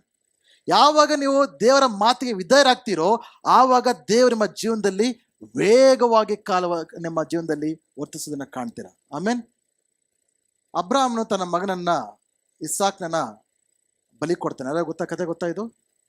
ಆದಿಕಾಂಡ 22 who is the hero of the story? ಈ ಕತೆ ಹೀರೋ ಯಾರು? ನಮ್ಗೆಲ್ಲರಿಗೂ ಗೊತ್ತು, ದೇವರು ಅಬ್ರಾಹ್ಮ್ ಇದ್ದಾರೆ, ಇಸ್ಸಾಕ್ ಇದ್ದಾನೆ, ಸಾರಾ ಇದ್ದಾಳೆ. ದೇವರು ಅಬ್ರಾಹ್ಮ್ಗೆ ಹೇಳ್ತಾರೆ, ನೀನು ಪ್ರೀತಿಸುತ್ತಿರುವ ಒಬ್ಬನೇ ಮಗನನ್ನ ಕರ್ಕೊಂಡೋಗಿ ನೀನು ಬಲಿ ಕೊಡು ಎಂಬುದಾಗಿ ಕೇಳ್ತಾ ಇದ್ದಾನೆ. ಅವ್ರು ಹೋಗ್ತಾರೆ. ಬಲಿ ಕೊಡೋ ಟೈಮಲ್ಲಿ ದೇವ್ರು ಮಾತಾಡ್ತಾರೆ. ದೇವರೇ ಅದಕ್ಕೆ ಟಗರನ್ನು ಉಂಟು ಮಾಡ್ತಾರೆ. ಅಬ್ರಾಹ್ಮನ ಯೆಹೋವ ಈರೆ ಎಂಬುದಾಗಿ ದೇವರನ್ನ ಅನುಭವಿಸ್ತಾನೆ. ಇಟ್ಸ್ ಅ ಗ್ರೇಟ್ ಮಿರಕಲ್, ಹೌದಲ್ವಾ? ಈ ಒಂದು ಸ್ಟೋರಿಯಲ್ಲಿ ಹೀರೋ ಯಾರು? ಸಾರಾಳ? ಹೆಂಗಸರು ಹೇಳ್ತಾರೆ ಸಾರಾಳ್ ಇಸ್ ದ ಹೀರೋ. ಯಾರು ಹೀರೋ ಈ ಸ್ಟೋರಿಯಲ್ಲಿ? Abraham, Isaac. ಯಾಕೆ ಇಸಾಕ್ನು?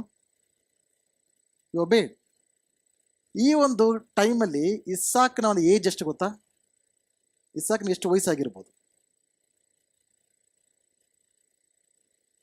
ಅಲ್ಲಿ ಕನ್ನಡ ಇಂಗ್ಲಿಷ್ ಟ್ರಾನ್ಸ್ಲೇಷನ್ ಸ್ವಲ್ಪ ನಿಮಗೆ ಕನ್ಫ್ಯೂಸ್ ಆಗುತ್ತೆ. ಕೆಲವು ಇಂಗ್ಲಿಷ್ ಟ್ರಾನ್ಸ್ಲೇಷನ್ ಲ್ಯಾಡ್ ಅಂತ ಇದೆ, ಯಂಗ್ ಮ್ಯಾನ್ ಅಂತ ಇದೆ. ಬಟ್ ಇಬ್ರು ಭಾಷೆ ಪದ ನೋಡಿದ್ರೆ ಅದು ಯಂಗ್ ಮ್ಯಾನ್ ಅನ್ನೋದಕ್ಕೆ ಟ್ರಾನ್ಸ್ಲೇಷನ್ ಆಗುತ್ತೆ. Many Jewish scholars believe, many ಯಹೂದ ಸ್ಕಾಲರ್ಸ್ ನಂಬ್ತಾರೆ the age of Isaac almost around 30 years old, 30 ವರ್ಷ ವಯಸ್ಸು. 16 ಅಲ್ಲ 17 ಟೀನೇಜ್ ಅನ್ಕೊಳ್ತೇವೆ ನಾವು. ಅದಕ್ಕೊಂದು ಕ್ಲೂ ಕೂಡ ಇದೆ. 23ನೇ ಅಧ್ಯಾಯದಲ್ಲಿ ಸಾರಳು ಸಾಯ್ತಾ ಇದ್ದಾಳೆ. ಸಾರಳ ಸತ್ತಾಗ ಸಾರಳ ವಯಸ್ಸೆಷ್ಟು ಗೊತ್ತಾ? 127. 22ನೇ ಅಧ್ಯಾಯದಲ್ಲಿ ಸಾರಳ ವಯಸ್ಸೆಷ್ಟು ಗೊತ್ತಾ? ಇಸಾಕ್ ನೋಡಿದಾಗ 90. So assuming there is not much time between those 2 chapters. Minimum ಐಸಾಕ್ನ ಒಂದು ಏಜ್ ಅರೌಂಡ್ 30. ದಟ್ಸ್ ವೈ ಆತನು ಯೇಸು ಸ್ವಾಮಿಗೆ ಹೋಲಿಸ್ಬೋದು. ಯೇಸು ಸ್ವಾಮಿ ಸತ್ತಾಗೂ ಕೂಡ ಇಸಾಕನು ಯಾವ ರೀತಿಯಾಗಿ ತಾನು ಬಲಿಯಾಗೋದಕ್ಕೋಸ್ಕರ ಆ ಒಂದು ಮರನ ಏನಂತಾರೆ ಉಡ್ನ ಯಾವ್ದು ಒತ್ಕೊಂಡು ಹೋದ್ನೋ, ಯೇಸು ಸ್ವಾಮಿ ಕೂಡ ಅದೇ ಒಂದು ವಯಸ್ಸಿನಲ್ಲಿ ತನ್ನ ಶಿಲುಬೆಗೆ ಹಾಕಲ್ಪಡೋದಕ್ಕೋಸ್ಕರ ತನ್ನ ಶಿಲುಬೆಯನ್ನು ಹೊತ್ಕೊಂಡು ಹೋದದನ್ನ ವಿ ಸಿ ಎನ್ ಡೈರೆಕ್ಟ್ ಟೈಪಾಲಜಿ ಇದೆ, ಸಿಂಬಾಲಿಕ್ ಇದನ್ನು ನೋಡ್ತಾ ಇದ್ದೇವೆ. ಸೊ ಇವಾಗ ಅಬ್ರಾಹ್ಮನು ಇಸಾಕ್ನ ಬಲಿ ಕೊಡಕ್ಕೆ ರೆಡಿಯಾಗಿದ್ದಾನೆ. ಅಬ್ರಾಹ್ಮನ ವಯಸ್ಸೆಷ್ಟು? ಇಸಾಕ್ ಹುಟ್ಟಿದಾಗ 100, ಇಸಾಕ್ ವಯಸ್ಸಿಗೆ 30. ಸೊ ಈಸಿಲಿ 130 ತಾತ ಆಗಿದ್ದಾನೆ. ಈಗ ಇಸಾಕ್ನ ದೇವ್ರು ಹೇಳ್ತಾರೆ, ಅಬ್ರಾಹ್ಮನ ಇಸಾಕ್ನ ಒತ್ತಿ ಮೇಲಿಡಕ್ಕಾಗತ್ತಾ ಬಲಿ ಕೊಡೋದಕ್ಕೋಸ್ಕರ? I believe it was a willing obedience of Isaac. ಇಸಾಕ್ನ ಅಬ್ರಾಹ್ಮನ ಹೇಳಿದ್ರು ದೇವರು ಹೇಳ್ತಿರತಕ್ಕಂಥ ಕಾರ್ಯ, ದೇವ್ರು ಮಾಡ್ಬೇಕತಕ್ಕಂಥ ಕಾರ್ಯ. ಇಸಾಕ್ನ ತನ್ನನ್ನು ತಾನೇ ಸ್ವಂತವಾಗಿ ಅರ್ಪಿಸ್ಕೊಳ್ತಾ ಇದ್ದಾನಲ್ಲಿ. ಈ ಸೆಲ್ಫ್ ಸರೆಂಡರ್ಡ್, ಒಬೇಡ್, ತಂದೆ ಮಾತಿಗೆ ವಿಧೇಯನಾಗ್ತಾ ಇದ್ದಾನೆ. ಅಬ್ರಾಹ್ಮನು ನಂಬಿಕೆಗೆ ಸಾದೃಶ್ಯವಾಗಿರೋದಾದ್ರೆ ಇಸಾಕನು ವಿಧೇಯತೆಗೆ ಸಾದೃಶ್ಯವಾಗಿದ್ದಾನೆ. So it's not only the faith of Abraham, ನಾವು ಇಸಾಕನ ವಿಧೇಯತೆನ ನೋಡ್ಬೇಕಾಗತ್ತೆ. ಈ ಒಂದು ನಂಬಿಕೆ ವಿಧೇಯತೆ ಎರಡು ಜೊತೆಗೆ ಬಂದಾಗ we see the voice of God, ದೇವರ ಒಂದು ಶಬ್ದವನ್ನ ಕಾಣ್ತಾ ಇದ್ದೇವೆ. ಇಡೀ ಸಂತತಿಗಳು, ಅವರಿಂದ ಬಂದಂತ ಎಲ್ಲಾ ಸಂತತಿಗಳು ಆಶೀರ್ವಾದ ಹೊಂದೋದನ್ನ ಕಾಣ್ತಾ ಇದ್ದೇವೆ. ಹಲ್ಲೆಲೂಯಾ. ನಾನೇನು ಹೇಳ್ತಾ ಇದ್ದೇನೆ ಇವತ್ತು? ದೇವ್ರು ಏನು ಹೇಳ್ತಾ ಇದ್ದಾರೋ ಅದಕ್ಕೆ ವಿಧೇಯರಾಗಿ.